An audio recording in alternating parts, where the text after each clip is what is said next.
The Little Tailor, written by the Brothers Grimm. This story has been retold. One summer morning, a little tailor was sitting cross-legged on his table near the window, sewing cheerfully.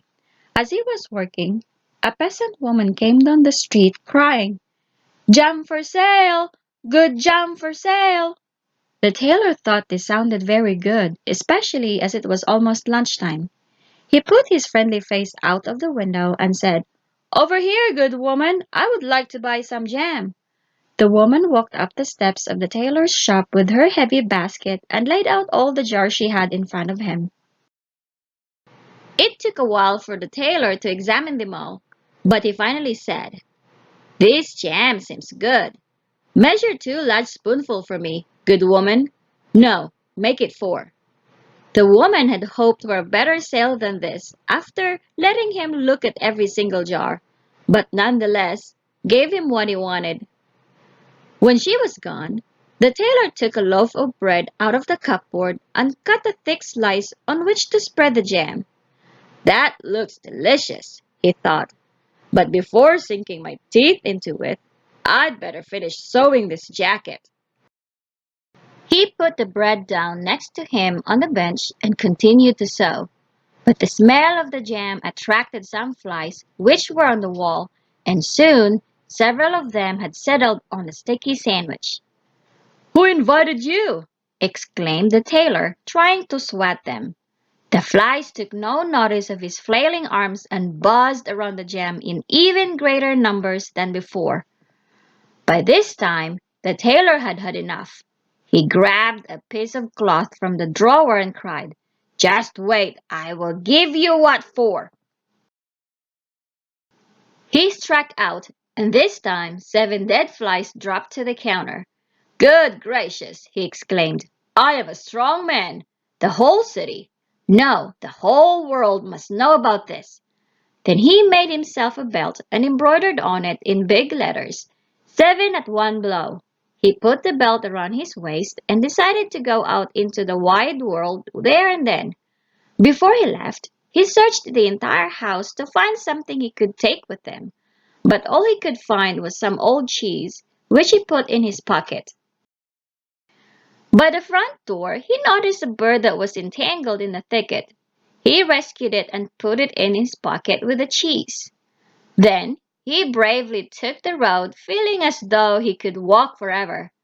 After a while, he passed by a mountain on top of which sat an enormous giant.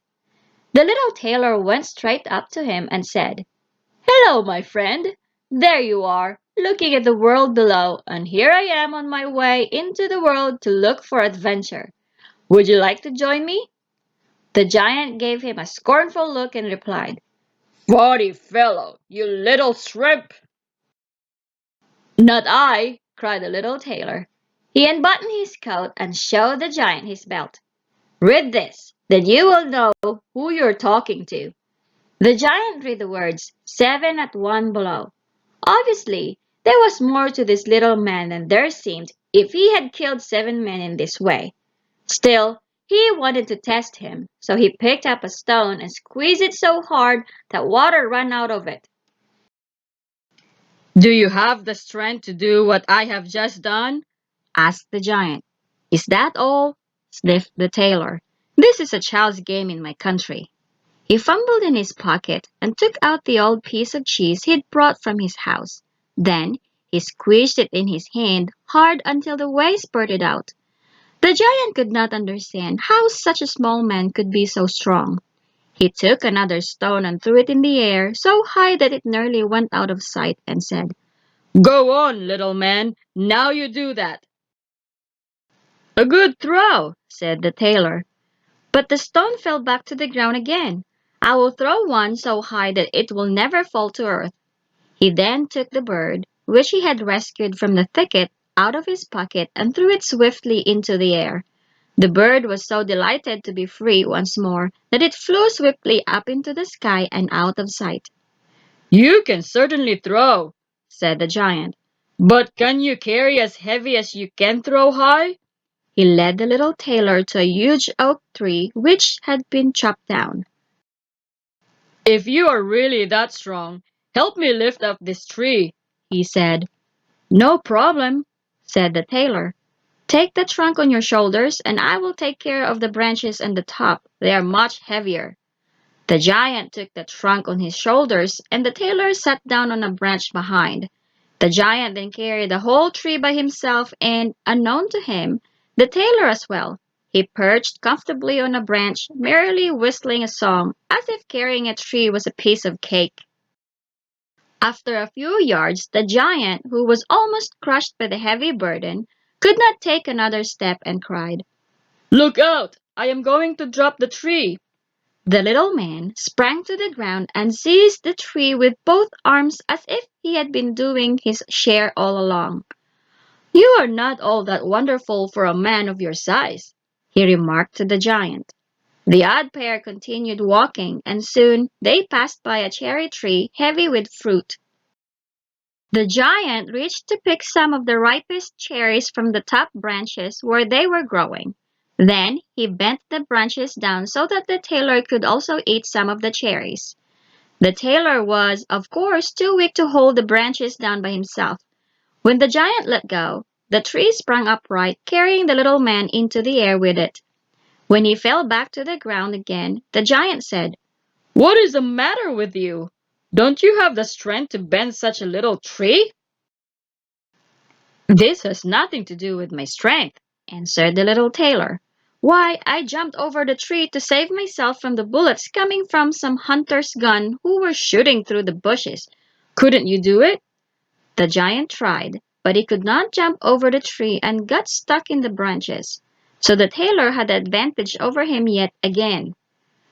Since you are such a sturdy man, said the giant, I invite you to our cave to spend the night with us. The tailor gladly accepted. When they arrived, they found other giants sitting around the fire, each with a roasted sheep in his hand. The giant showed the little tailor a bed where he could lie down, but as the bed was much too big for his little body, he curled up in a corner. At midnight, when the giant thought the tailor was fast asleep, he seized a huge iron bar and struck the bed in the middle, thinking to kill the little man. The next morning, the giants got up early. They had forgotten all about the little tailor. When they saw him come out of the cave very jauntily and rather impudently, they were overcome with fear, so they ran away into the forest as fast as they could. The little tailor continued his journey, still with his head in the air. After a long day's walk, he arrived at the palace garden.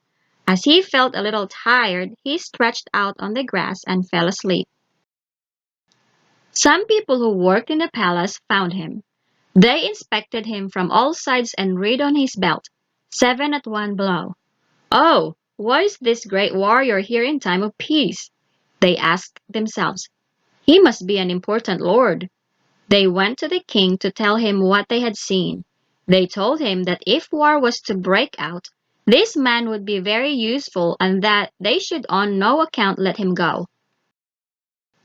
The king followed their advice and sent one of his courtiers to the little man to serve him as soon as he woke up. When the tailor opened his eyes and stretched out, the courtier at once offered him and his services. I have in fact come for that purpose, said the tailor. I am ready to accept the king's services. He was welcomed with all kinds of honors and assigned an apartment in the palace. But the king's soldiers were jealous of him. What will happen if we have an argument with him? They muttered to each other. He will jump on us and kill 7 at one blow. None of us will survive. We won't stand a chance. They decided to go to the king to ask him for permission to leave. We cannot stay in the same place with a man who has killed 7 at one blow, they said to him. The king was distressed to see all his soldiers abandon him like this. He began to wish that he had never set eyes on the person who had caused all this trouble and said he was quite willing to get rid of the little tailor. However, the king did not dare to dismiss him outright. because he was too afraid that this fearsome man might kill him in order to seize the throne. The king thought, and at last came up with a plan. He had to make the little tailor an offer that he could not refuse as a great warrior. Now, there were two huge giants who committed all kinds of crimes, who lived in the forests of this country. No one ever approached them without fearing for their lives. If the tailor were to defeat and kill them, the king promised to give him his only daughter as his wife and half his kingdom as well. He also gave him 100 horsemen to help him carry out the task. The little tailor thought that this was the chance of a lifetime. He agreed to fight the two giants, but he did not need the help of the 100 horsemen, he said, because someone who has defeated seven at one blow is not likely to be afraid of just two opponents. He set off for the forest at once, followed by the 100 horsemen. When he arrived at the edge of the forest, the little tailor told them to wait.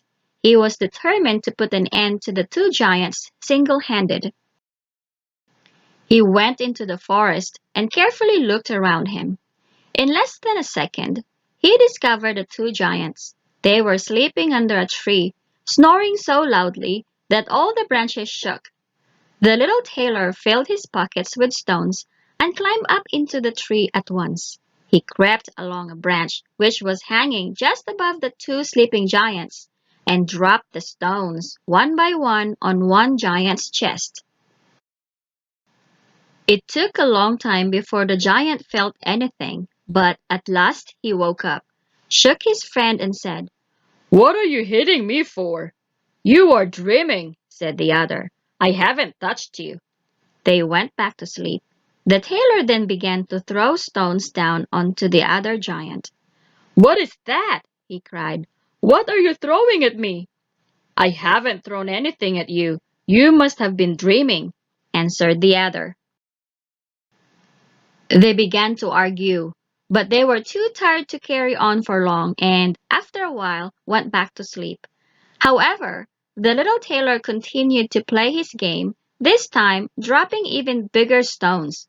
That is enough, cried the giant. He jumped up like a madman and flew at his friend, who fought back fiercely. The fight became so violent that they tore trees out of the ground to use as weapons, and they did not stop until both of them fell dead on the ground. The little tailor then left his hideout. He drew his sword and thrust it into each giant. Then he went back to his horsemen and said, It's over and done with. I have given both of them the finishing stroke. The fight was terrible. They even tore trees out of the ground to throw at me. But what good is that against a man who has killed seven at one blow? Aren't you injured? Asked the horseman. No, he said. Not a hair of my head was touched. The horsemen could not believe it. They went into the forest and, to their great surprise, they found the two giants covered in blood, with trees lying all around them. The little tailor went to the king to claim his reward. However, the king regretted that he had made his promise, and he tried to find another way of getting rid of the tailor. There is another task you must complete before I give you my daughter and half of my kingdom, said the king. There is a dangerous unicorn which runs about these forests, doing a great deal of damage. I want you to capture it and bring it to the palace. I am even less scared of a unicorn than two giants. Seven at one blow is my motto, declared the little tailor. He took a rope and an axe and went into the wood. He ordered the soldiers who accompanied him to stay at the edge of the wood. Soon, the unicorn appeared and charged towards the tailor, meaning to spear him with its horn. Easy, easy, said the tailor. Not so fast. He stood still until the animal was almost on top of him. Then he quickly dodged behind a tree. The unicorn, running with all its might, pierced his sharp horn so far into the trunk that it was impossible to pull it out again. And so the beast was caught. The little tailor left his hiding place and put the rope around the unicorn's neck. Then, with his axe, He released its horn that was struck in the tree. Finally, he took the animal to the king. The king was amazed that he had captured the unicorn, but still he would not give the tailor his reward. Instead, he made a third demand of him. The tailor was ordered to capture a wild boar that was rampaging in the nearby woods. The man could, of course, have the assistance of the king's huntsman. The king was convinced that this time the little tailor was sure to fail. Although he saw right through the king's plan, the tailor accepted this third demand, saying that it was merely a child's play. As before, he went into the forest alone, refusing help from the huntsmen. They were not angry with his decision because the boar had more than once got the better of them and had killed or injured several of their number in past hunts. The tailor strolled along the path, and it wasn't long before he encountered the boar. As soon as the boar saw him, it charged at him, foaming at the mouth and snapping its sharp teeth that could easily bite through him. The nimble man rushed into a nearby chapel and immediately jumped out of the window at the far end. The boar rushed in after the tailor, but within 2 leaps, the tailor ran around the outside of the chapel and slammed the door shut behind him. The furious beast was caught, for it was too big and heavy to escape through the window. Then the tailor went to the king, who was now obliged to keep his word and give the man his daughter and half his kingdom. If he had known that his son-in-law was a mere needle-worker and not a great warrior, he would have been outraged. The marriage was celebrated with much pomp, but little joy, and the little tailor became king. One night, the young queen heard her husband talking in his dreams. Hurry up, apprentice! Finish that jacket and patch those trousers, or I will give you a good whack, He was muttering. She realized that the young man was not all he seemed, and listening closely, she soon discovered that he had been brought up in a tailor's shop. The next morning, she went to her father and complained. She begged him to release her from her husband, who was only a humble tailor. The king promised that he would help her. Leave your room unlocked tonight, he said. My soldiers will guard the door, and when the tailor is fast asleep, they will come in and chain him up. Then they will take him to a ship that will carry him far away. The young woman was delighted, but the king's footman, who had heard everything and who had grown to like the new heir, told him their plans. I will put a stop to that, the tailor said to him. That evening, he went to bed as usual. When his wife thought he was fast asleep, she got out of bed to unlock the door and then returned to bed. The little man, who was only pretending to be asleep, began to cry out. Hurry up, apprentice! Finish that jacket and patch those trousers, or I will give you a good whack. I have defeated 7 at one blow. I have killed 2 giants, chased a unicorn, and captured a boar. Do you think I am afraid of the people that stand outside my door? When they heard this, the soldiers were overcome by fear and ran away as if the devil was on their backs. From then on, no one ever dared to cross him, and the tailor remained king for the rest of his life. The end. Thank you for listening. Until next time. Bye.